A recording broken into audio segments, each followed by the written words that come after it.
One guy who will be a little bit extra motivated, all likelihood, Jerry Jeudy. That's the guy that the Browns got from the Broncos in the trade. Over his last 4 games for the Browns, 24 catches, 379 yards, 1 touchdown.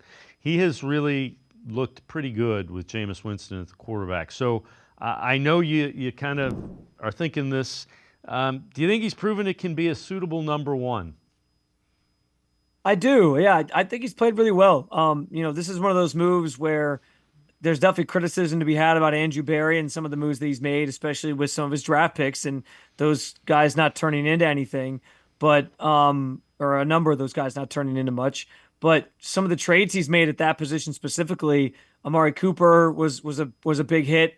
I think Jerry Jeudy, they sort of took a chance on that one. People criticized them at the time for the contract extension.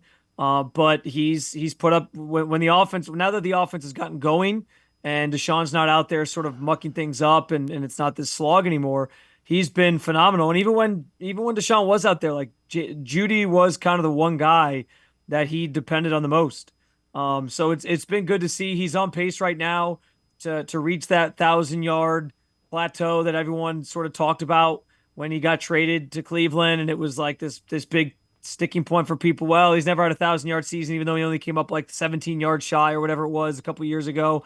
Yeah, I think he's proving sort of before our eyes that he can be that guy. Now, should that prohibit the Browns from trying to add to that room? Absolutely not.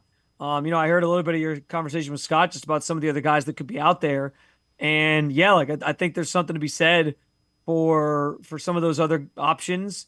Maybe you draft a guy if you aren't going quarterback in the first round. Maybe you look to this wide receiver class and find a guy that you really like, and you can bring in another option that way. So I'm not saying this that Judy's breakout should prohibit them from adding at the position, or maybe even finding somebody who's better than Jeudy and Jeudy becomes the number two guy.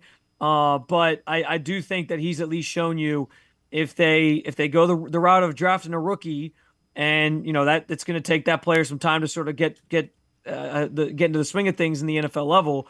I think Jerry proved that he can sort of be the steady presence as a number one guy in this receiver room.